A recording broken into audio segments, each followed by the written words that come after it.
தந்தை மகன் தூயாவியாரின் பெயராலே ஆமென். நம் ஆண்டவராக இயேசு கிறிஸ்துவின் அருளும் கடவுளின் அன்பும் தூயாவியாரின் நட்புறவும் உங்கள் அனைவரோடும் இருப்பதாக.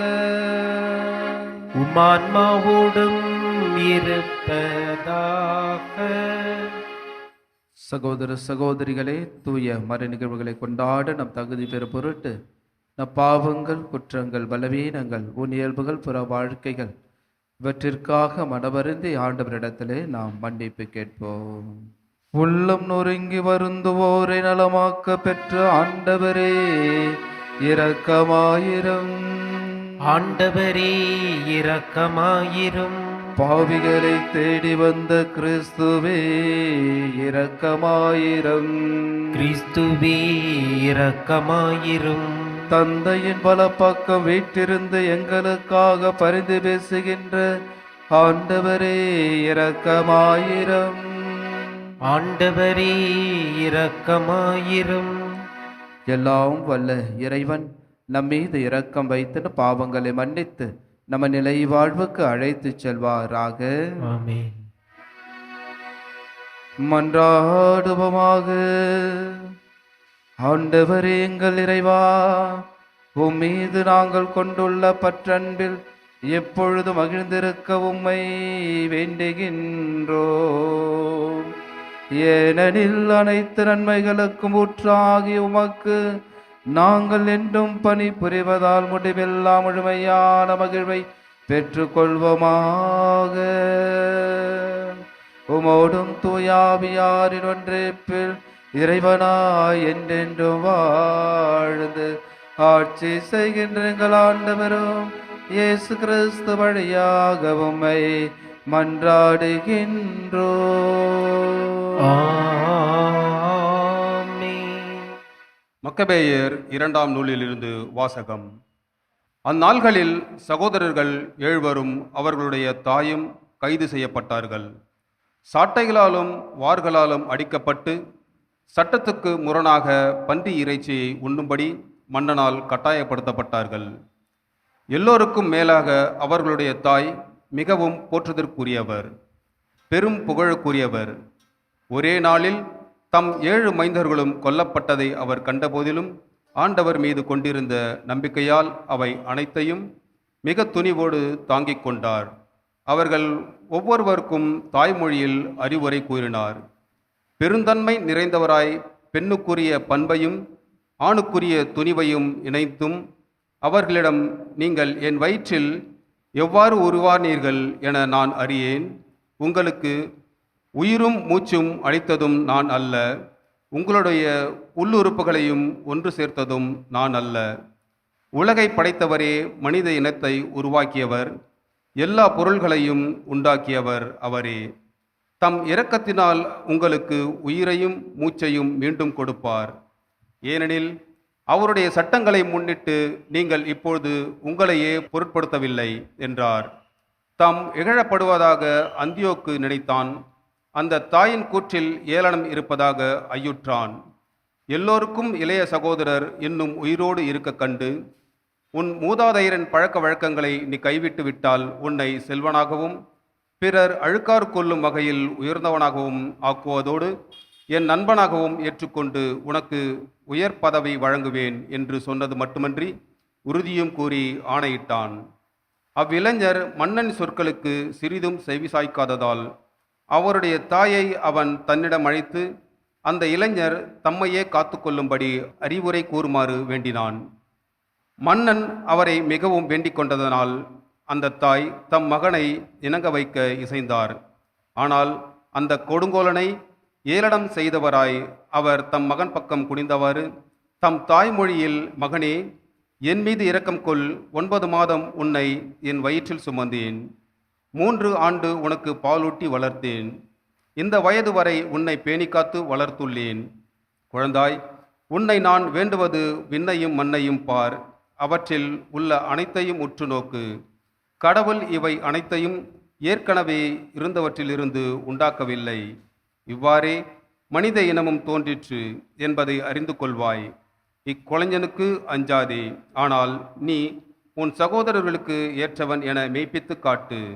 இறைவனின் இரக்கத்தால் உன் சகோதரர்களோடு உன்னையும் நான் திரும்ப பெற்றுக்கொள்ளும்படி இப்போது சாவை ஏற்றுக்கொள் என்று சொல்லி ஊக்கமூட்டினார். தாய் பேசி முடிப்பதற்குள் அந்த இளைஞர் பின்வருமாறு கூறினார்: எதற்காக நீங்கள் காத்து கொண்டீர்கள்? மன்னனின் கட்டளைக்கு நான் கீழ்ப்படிய மாட்டேன். மோசே வழியாக எங்கள் மூதாதையருக்கு கொடுக்கப்பட்ட திருச்சட்டத்தின் கட்டளைக்கே கீழ்ப்படிவேன். எபிரேயருக்கு எதிராக எல்லா வகை துன்பங்களையும் திட்டமிட்ட நீ கடவுளின் கைக்கு தப்ப மாட்டாய் என்றார். ஆண்டவர் வழங்கும் அருள்வாக்கு. இறைவனுக்கு நன்றி.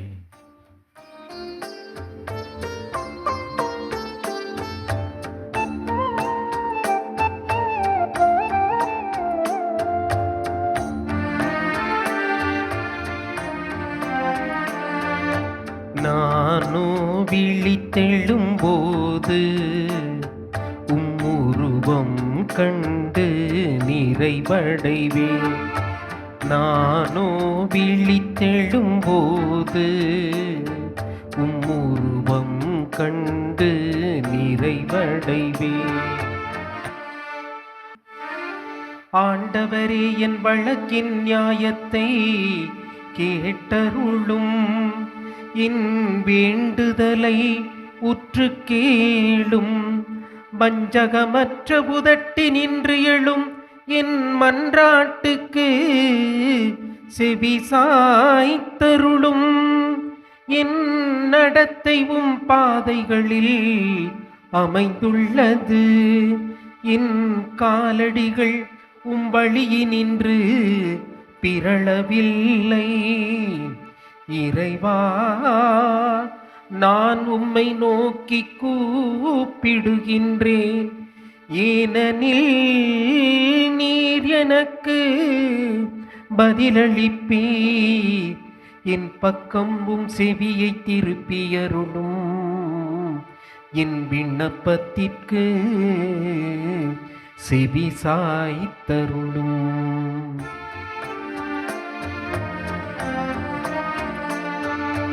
நானோ விழித்தெழும்போது உம்முருவம் கண்டு நிறைவடைவேன். நானோ விழித்தெழும்போது உன் உருவம் கண்டு நிறைவடைவேன்.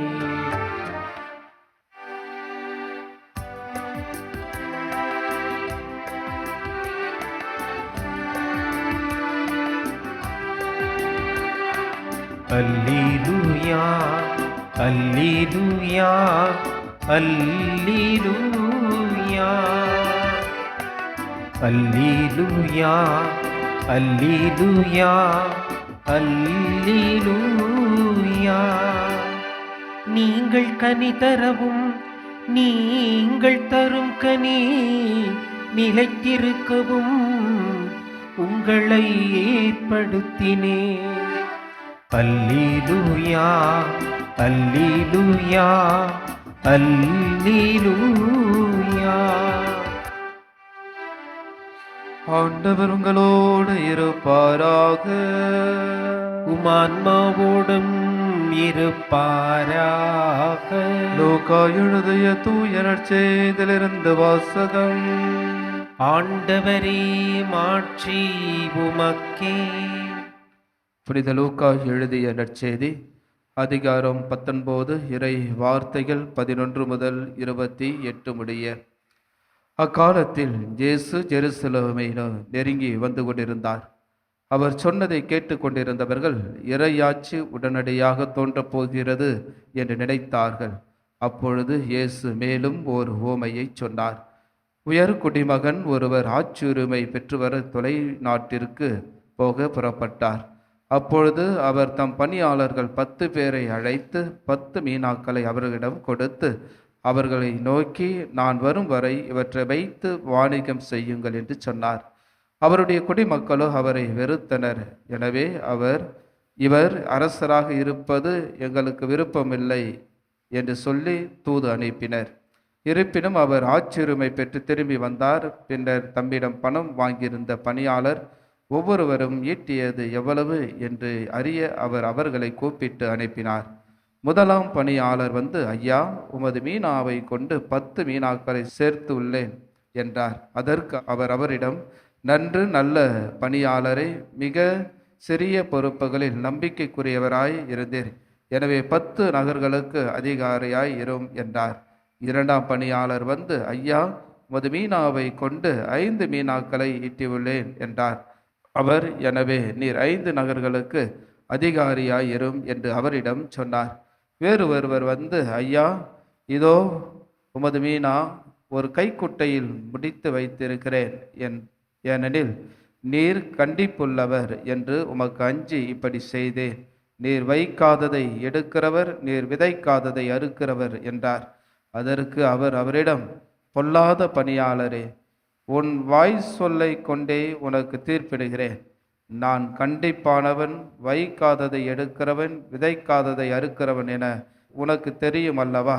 அப்படியானால் ஏன் என் பணத்தை வட்டிக்கடையில் கொடுத்து வைக்கவில்லை? நான் வந்து அதை வட்டியோடு சேர்த்து பெற்றிருப்பேனே என்றார். பின்பு அருகில் நின்றவர்களிடம் அந்த மீனாவை அவரிடமிருந்து எடுத்து 10 மீனாக்கள் உள்ளவருக்கு கொடுங்கள் என்றார். அதற்கு அவர்கள், ஐயா, அவரிடம் 10 மீனாக்கள் இருக்கின்றனவே என்றார்கள். அவரோ, உள்ளவர் எவருக்கும் கொடுக்கப்படும், இல்லாதோரிடமிருந்து உள்ளதும் எடுக்கப்படும் என உங்களுக்கு சொல்கிறேன் என்றார். மேலும் அவர், நான் அரசனாக இருப்பது விரும்பாத என் பகைவர்களை இங்கு கொண்டு வந்து என் முன் படுகொலை செய்யுங்கள் என்று சொன்னார். இவற்றை சொன்ன பின்பு இயேசு அவர்களுக்கு முன்பாக ஜெருசலேமுக்கு புறப்பட்டு சென்றார். ஆண்டவரின் அருள்வாக்கு. கிறிஸ்துவே உமக்கு புகழ். இயேசுவில் அன்னைக்குரிய அன்பு பிள்ளைகளே, மாதா தொலைக்காட்சியின் அன்பு நேயர்களே, உங்களையும் உங்கள் குடும்பத்தையும் ஆரோக்கியத்தாய் பலியின் வழியாக நிறைவாக ஆசீர்வதிப்பாராக. இன்றைய மிக ஒரு முக்கியமான ஒரு நற்செய்தியை தான் இறைவன் நமக்கு கொடுக்கிறார். எனவே ஒவ்வொருவருக்கும் ஒரு பொறுப்புகளை இறைவன் கொடுத்திருக்கிறார். எனவே இந்த பொறுப்புகளை நாம் சரிவர செய்ய வேண்டும் என்பதுதான் அவருடைய விருப்பமாக இருக்கிறது. உங்களுக்கு ஒரு ஆசிரியர் பணியாக கொடுத்திருக்கலாம், உங்களுக்கு ஒரு காவலர் பணியாக கொடுத்திருக்கலாம், உங்களுக்கு ஒரு மருத்துவர் பணியாக கொடுத்திருக்கலாம், உங்களுக்கு அலுவலகங்களில் பணி செய்யக்கூடிய ஒரு பொறுப்பாக கொடுத்திருக்கலாம். அப்படி கொடுத்திருக்கின்ற ஆண்டவருடைய அந்த பணி வாழ்வை நாம் பொறுப்புள்ளவர்களாக செய்ய வேண்டும் என்பதை தான் இன்றைய நற்செய்தியிலே நமக்கு கொடுக்கப்பட்டிருக்கிறது. எனவே அப்படிப்பட்ட ஒரு பொறுப்புள்ள ஒரு பணி வாழ்வை நாம் அதை செய்கிறோம் என்பதையும், பொறுப்பற்ற நிலையில் நாம் எப்படி வாழ்கிறோம் என்பதையும் இந்த இறைவனுடைய வார்த்தையானது நமக்கு எடுத்துரைக்கிறது என்பதை நாம் சற்று சிந்தித்து பார்க்க வேண்டும். பொறுப்புள்ள ஒரு பணியாளர் தங்களுடைய கடமைகளை சரிவர செய்வார்கள். 10 மீனாக்களை பெற்றவர் மீண்டும் அதில் 10 மீனாக்களை பெறுவதையும், 5 மீனாக்களை பெறுவர் இன்னும் 5 மீனாக்களை பெறுவதையும் நாம் பார்க்கிறோம். அந்த ஒன்று பெற்றவர் அந்த தலைவருடைய நிலைப்பாடை சொல்லி ஒரு சோம்பேறியான மனநிலையோடு இருப்பதை நாம் பார்க்கிறோம். அவர் வைக்காத இடத்தில் எடுப்பவர், அறுக்காத இடத்தில் விதைப்பவர் என்று சொல்லுகின்ற பொழுது நாம் இப்படிப்பட்ட சாக்குப்போக்குகளை சொல்லி கொண்டு வாழக்கூடிய மனிதர்களாக நாம் மாறுகிறோம். உதாரணமாக, ஆண்டவர் பாவம் செய்தால் நிச்சயமாக கண்டிப்பவர். எனவே பாவம் செய்யக்கூடாது அப்படின்ட்டு நமக்கு சொல்லியிருக்கிறார். எனவே நாம் என்ன பண்ணுறோம்? பாவம் செஞ்ச பிறகு ஒவ்வொரு அருள் சாதனத்தை நாம் மேற்கொள்கின்ற பொழுது, எனவே நான் இப்படிப்பட்ட பாவங்களை செய்வதில்லை என்று தான் ஆண்டவரிடத்தில் நாம் சொல்லிவிட்டு வருகிறோம். ஆனால் ஆண்டவர் நம்மை கண்டிப்பார், நமக்கு தண்டனை தருவார் என்று தெரிந்திருந்தும் மீண்டும் அந்த பாவங்களை தான் செய்யக்கூடியவர்களாக நாம் மாறுகிறோம். எனவே ஆண்டவர் இப்படிப்பட்டவர் என்பது நமக்கு தெரியும். ஆனால் தெரிந்திருந்தும் நாம் அந்த பாவங்களை மீண்டும் மீண்டுமாக செய்யக்கூடியவர்களாக நம்முடைய வாழ்க்கை இருக்கிறது என்பதை நாம் புரிந்து கொள்ள வேண்டும்.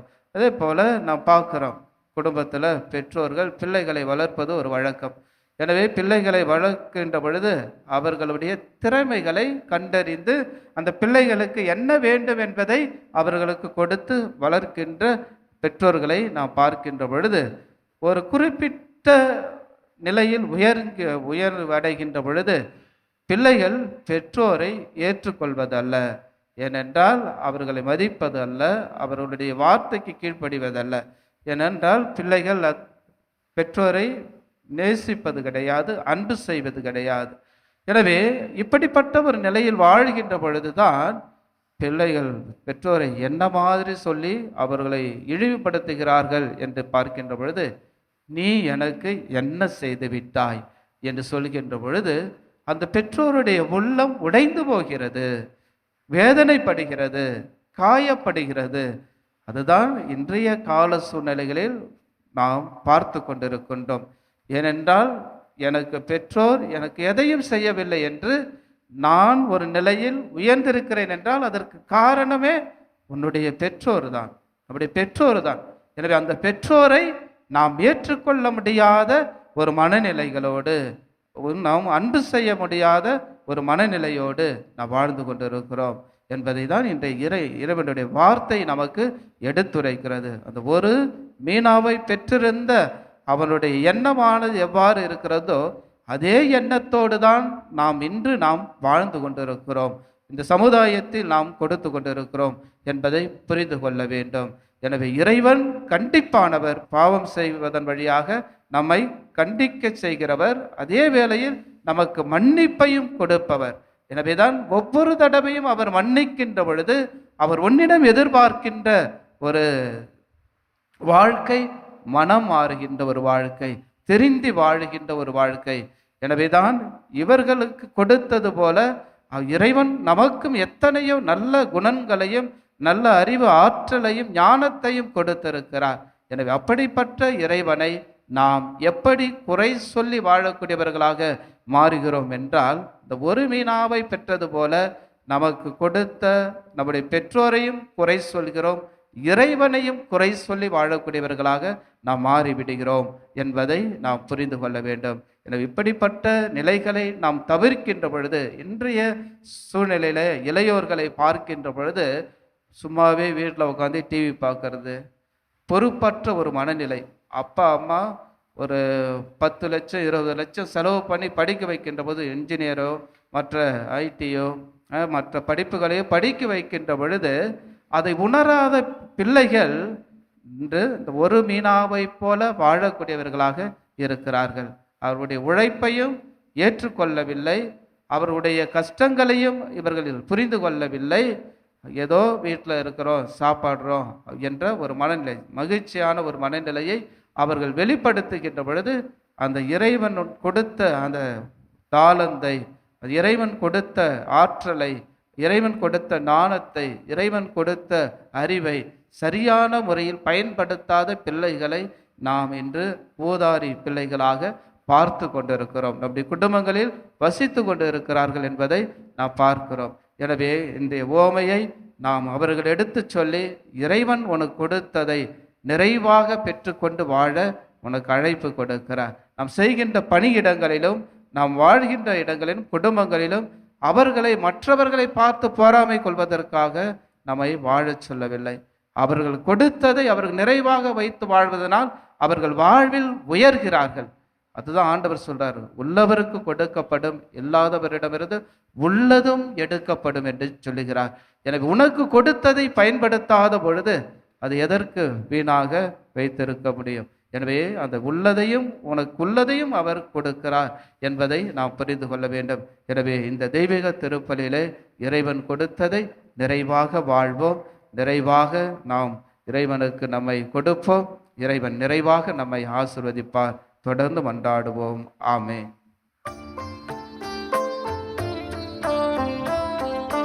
உள்ளம் ஏங்குதே என்னை தரும் பொழுதே, இன்னும் என்னை இழந்தே உன்னில் நிறைவு பெற. எனக்கென தந்தாய் எனதென நினைத்தேன், பிறர்க்கென என்னையே அழித்திட மறந்தேன். எனக்கென தந்தாய் எனதென நினைத்தேன், பிறர்க்கென என்னையே அழித்திட மறந்தேன். பொருளதன் பொருளை உன்னில் உணர்ந்தான், பெறுவதில் தருவதே இன்பம் என்பதால் உள்ளம் ஏங்குதே என்னை தரும் பொழுதே. சகோதர சகோதரிகளே, என்னுடையது உங்களிடமான இவளை எல்லாமல்ல தந்தையாக இறைவனுக்கு ஏற்றதாக மன்றாடுங்கள். ஆண்டவர் தமது பெயரின் புகழ்ச்சிக்காகவும் ஆட்சிக்காகவும் நமது நன்மைக்காகவும் புனித திருவை அனைத்து நலனுக்காகவும் உமது கையிலிருந்து இப்பலியை ஏற்றுக்கொள்வாராக. ஆண்டவர் எங்களுக்கு அருள் புரிய உம்மை வேண்டுகின்றோம். அதனால் மாண்புக்குரிய மது திருமுன் நாங்கள் ஒப்பு கொடுக்கும் இக்காணிக்க இறை பற்றின் அருளையும் நிலையான பேரின்பத்தையும் எங்களுக்கு பெற்று தருவதாக. எங்கள் ஆண்டவராகிய கிறிஸ்து வழியாக உம்மை மன்றாடுகின்றோம். ஆண்டவர் உங்களோடு இருப்பாராக. ஆன்மாவோடும் இருப்பாராக. இதயங்களை மேலே எழுப்புங்கள். ஆண்டவரிடம் எழுப்பியுள்ளோ நம் இறைவனாகிய ஆண்டவருக்கு நன்றி கூறுவோம். அது தகுதியும் நீதியும் மானதே. ஆண்டவரே, தூயவரான தந்தை, என்றுமுள்ள எல்லாம் வல்ல இறைவா, எங்கள் ஆண்டவராகிய கிறிஸ்து வழியாக என்னாலும் எவ்விடத்திலும் நாங்கள் உமக்கு நன்றி செலுத்துவது மெய்யாகவே தகுதியும் நீதியுமாகும், எங்கள் கடமையும் மீட்புக்குரிய செயலும் ஆகும். கிறிஸ்துவின் இறப்பினை நாங்கள் அன்போடு கொண்டாடுகின்றோம், உயிர்ப்பினை உயிராற்றல் உள்ள நம்பிக்கையோடு அறிக்கையிடுகின்றோம். மாட்சியுடன் அவர் மீண்டும் வருவார் என உறுதியோடு எதிர்நோக்குகின்றோம். ஆகவே புனிதர் வானதூதர் அனைவரோடும் சேர்ந்து நாங்கள் உம்மை புகழ்ந்தேத்து முடிவின்றி ஆர்ப்பரித்து ஒரே குடும்பமாய் உள்ளமாய் சொல்வதாவது: தூயவர் தூயவர் தூயவர், வான்படிகளின் கடவுளாம் ஆண்டவர். விண்ணகமும் மண்ணகமும் மது ஆட்சியால் நிறைந்துள்ளன. உன்னதங்களிலே ஓசன்னா. ஆண்டவர் பேரால் வருகிறவர் ஆசி பெற்றவர். உன்னதங்களிலே ஓசன்னா. ஆண்டவரே, நீர் மெய்யாகவே தூயவர், தூய்மை அனைத்துக்கும் ஊற்று. ஆகவே உம்முடைய தூய ஆவியை பொழிந்து இக்காணிக்கைகளை தூய்மைப்படுத்த உம்மை வேண்டுகின்றோம். இவ்வாறு எங்கள் ஆண்டவர் இயேசு கிறிஸ்துவின் உடலும் இரத்தமுமாக எங்களுக்கு இவை மாறுவனவாக. அவர் பாடுபட உளம் கனிந்து தம்மை கையளித்த போது அப்பத்தை எடுத்து நன்றி செலுத்தி அதை பிட்டு தம் சீடர்களுக்கு அளித்து கூறியதாவது: அனைவரும் இதிலிருந்து பெற்று உண்ணுங்கள், ஏனெனில் இது உங்களுக்காக கையளிக்கப்படும் என் உடல்.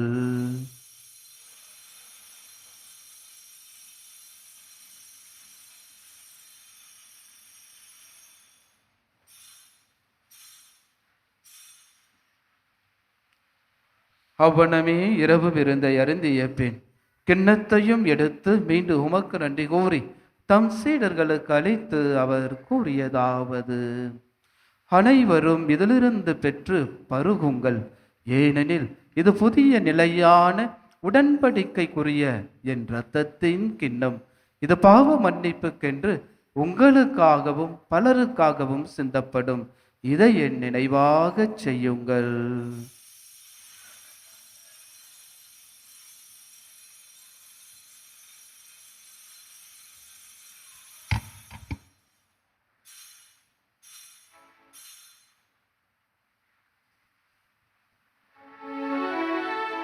நம்பிக்கையின் மறைபொருள்.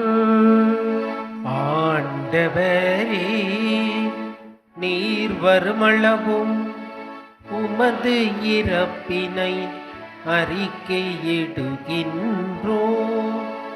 உமது உயிர்ப்பினையும் எடுத்துரைக்கின்றோம். ஆகவே ஆண்டவரே, நாங்கள் கிறிஸ்துவின் இறப்பினை உயிர்ப்பினை நினைவுகூர்ந்து வாழ்வதன் அப்பத்தையும் மீட்பளிக்கும் கிண்ணத்தையும் உமக்கு ஒப்பு கொடுக்கின்றோம். உம் திருமண் நமக்கு ஊழியம் புரிய தகுந்தவர்கள் ஏற்றுக்கொண்டீர், எனவே உமக்கு நன்றி செலுத்துகின்றோம். மேலும் கிறிஸ்துவின் உடலும் இரத்தத்திலும் பங்கு கொள்ளும் எங்களை தூய ஆவியார் ஒன்று சேர்க்க வேண்டும் என உம்மை தாழ்மையுடன் மன்றாடுகின்றோம். ஆண்டவரே, உலகெங்கும் பரவி இருக்கும் அது திரு அவையை நினைவு கூர்ந்தருளும். எங்கள் திரு தந்தை லியோ, எங்கள் ஆயர் மேதகு ஜார்ஜ் ஆண்டகை, எல்லா திரு நிலையினராக அனைவரோடும் அது திரு அவை அன்பில் நிறைவு பெறச் செய்தருளும். ஆண்டவரே, தெய்வீக திருப்பலியிலே நாங்கள் ஒப்பு கொடுத்து ஜபிக்கின்ற அனைத்து கருத்துக்களையும் மன்றாட்டுகளையும் விண்ணப்பங்களையும் உமது நாமத்தினால் கூடி ஜெபித்துக் கொண்டிருக்கின்ற பிள்ளைகளையும் குடும்பங்களையும் நிறைவாக ஆசிர்வதித்தருளும். மேலும் உயிர்த்தெழுமது நோக்குண தொழில் கொள்ளும் எங்கள் சகோதர சகோதரிகளையும் தெய்வீக திருப்பலியிலே ஒப்பு கொடுத்து ஜபிக்கின்ற ஆன்மாக்கள், நம்முடைய குடும்பங்களில் இருந்து போன அனைத்து ஆன்மாக்கள், யாரும் இணையாத ஆத்மாக்கள், உத்தரகிர ஸ்தலத்தில் இருக்கிற ஆத்மக்களுக்காகவும் நாம் சிறப்பாக ஜெபிப்போம். இறந்தோர் அனைவரும் இரக்கத்துடன் நினைவு கூர்ந்து போது திருமுகபுலியின் ஏற்றருளும். எங்கள் அனைவர் மீதும் இரக்கமாயிரும். கடவுளின் கன்னித்தாயான புனித மரியா, அவருடைய கணவரான புனித யோசேப்பு, புனித திருத்தூதர்கள், எவ்வுலகில் உமக்கு உகந்தவராயிருந்தோர் ஆகிய புனிதர் அனைவருடனும் நாங்கள் நிலைவாழ்வில் பங்கு கொள்ளும் தகுதி பெறும் பொருட்டுவும் திருமகன் இயேசு கிறிஸ்து வழியாக உம்மை புகழ்ந்தேத்த பரமருள உம்மை மன்றாடுகின்றோம். இவர் வழியாக இவரோடு இவரில் எல்லாம் வல்ல இறைவனாகிய தந்தையே, தூய ஆவியாரின் ஒன்றிப்பில் எல்லா புகழும் மாட்சியும் என்றென்றும் உமக்கு உரியதே. ஆமென், ஆமென், ஆமென். மீட்பரின் கட்டளையால் கற்பிக்கப்பட்டு இறை படிப்பினையால் பயிற்சி பெற்ற நாம் துணிந்து சொல்லுவோம். விண்ணுலகில் இருக்கின்ற எங்கள் தந்தையே, உமது பெயர் தூயது என போற்ற பெறுக. உமது ஆட்சி வருக. உமது திருவுளம் விண்ணுலகில் நிறைவேறுவது போல மண்ணுலகிலும் நிறைவேறுக. எங்கள் அன்றாட உணவை இன்று எங்களுக்கு தாரும். எங்களுக்கு எதிராக குற்றம் செய்வோரை நாங்கள் மன்னிப்பது போல எங்கள் குற்றங்களையும் மன்னியும். எங்களை சோதனைக்கு உட்படுத்தாதேயும், தீமையிலிருந்து எங்களை விடுவித்தருளும். ஆண்டவரே, தீமை அனைத்திலிருந்து எங்களை விடுவித்து எங்கள் வாழ்நாளில் அமைதியை கனிவுடன் அருள உம்மை மன்றாடுகின்றோம். உமது இரக்கத்தின் உதவியால் நாங்கள் பாவத்திலிருந்து எப்பொழுதும் விடுதலை பெற்று யாதொரு கலக்கமுமின்றி நலமாயிருப்போமாக. நாங்கள் இது நோக்கி இருக்கும் பேரின்பத்துக்காகவும் மீட்பராகிய இயேசு கிறிஸ்துவின் வருகைக்காகவும் காத்திருக்கின்றோம். ஏனெனில் ஆட்சியும் வல்லமையும் ஆட்சியும் என்றென்றும் உமதே. நம்முடைய நாட்டின் அமைதிக்காகவும் குடும்பத்தின் அமைதிக்காகவும் நாம் ஜெபிப்போம். ஆண்டவரே இயேசு கிறிஸ்துவை, அமைதியை உங்களுக்கு விட்டு செல்கிறேன், என் அமைதியையே உங்களுக்கு அளிக்கிறேன் என்றும் திருத்தூதர்களுக்கு மொழிந்தேரே. எங்கள் பாவங்களை பராமல் உமது திரு அவையின் நம்பிக்கையை கண்ணோக்கி உமது திருவுளத்து கேட்பதற்கு அமைதியும் ஒற்றும் அளித்தருள திருவுளம் கொள்வீராக. என்றென்று வாழ்ந்து ஆட்சி செய்கின்றவர் நீரே. ஆமென். ஆண்டவருடைய அமைதி உங்கள் அனைவரோடும் என்றும் இருப்பதாக. ஆன்மாவோடும் இருப்பதாக. ஆண்டவர் இயேசு தருகின்ற அமைதியை ஒருவரோடு ஒருவர் மகிழ்ச்சியோடு பகிர்ந்து கொள்வோம். அமைதி. உலகின் பாவங்களை போக்கும் இறைவனின் செம்மறியே, எங்கள் மேல் இரக்கமாயிரும். உலகின் பாவங்களை போக்கும் இறைவனின் செம்மறியே, எங்கள் மேல் இரக்கமாயிரும். உலகின் பாவங்களை போக்கும் இறைவனின் செம்மறியே, எங்களுக்கு அமைதியை அளித்தருளும். இதோ நம்முடைய ஆண்டவர் இயேசு கிறிஸ்து நமக்கு எஜமானாக இருந்து அனைத்தையும் கொடுக்கிறவர் இவரே. இவரை நாம் அந்த ஒரு மீனாவை பெற்று கொண்டவர் போல எத்தனையோ முறை இவரை நாம் சோதித்திருக்கிறோம். நம்முடைய வார்த்தைகளாலும் நம்முடைய செயலாலும் எண்ணங்களாலும் பேசியிருக்கிறோம். மனம் மாறுவோம், இவர் வழியில் நடப்போம். இதோ இறைவனின் செம்மறி, இது உலகின் பாவங்களை போக்குபவர். செம்மறின் விருந்துக்கு அழைக்கப்பெற்ற நம் அனைவரும் பேறு பெற்றோர். ஆண்டவரே, நீரே நிலத்தில் எழுந்திருள்ள நான் தகுதியற்றவன், ஆனால் ஒரு வார்த்தை மட்டும் சொல்லியிருளும், எனது ஆன்மா நலமடையும். நன்றி கூறி மன்றாடுவோமாக. ஆண்டவரும் தூய மறை நிகழ்வுகளின் கொடைகளை பெற்றுக்கொண்ட நாங்கள் உம்மை பணிவுடன் வேண்டுகின்றோம். அதனால் உமது நினைவாக நாங்கள் செய்யுமாறு உம் திருமகன் கட்டளையிட்டவை எங்களை அன்பின் வளர்ச்சிக்கு இட்டு செல்வனவாக. எங்கள் ஆண்டவராகிய கிறிஸ்து வழியாக உம்மை மன்றாடுகின்றோம். ஆமென். ஆண்டவர் உங்களோடு இருப்பாராக. ஆன்மாவோடும் இருப்பாராக. எல்லாம் வல்ல இறைவன் தந்தை மகன் தூயாவியார் உங்கள் அனைவரையும் நிறைவாக ஆசிர்வதிப்பாராக. ஆமென். ஆரோக்கிய அன்னையின் அன்பு பிள்ளைகளாக வாழ்ந்திட சென்று வாழுங்கள். திருப்பலி நிறைவு பெற்றது. இறைவனுக்கு நன்றி.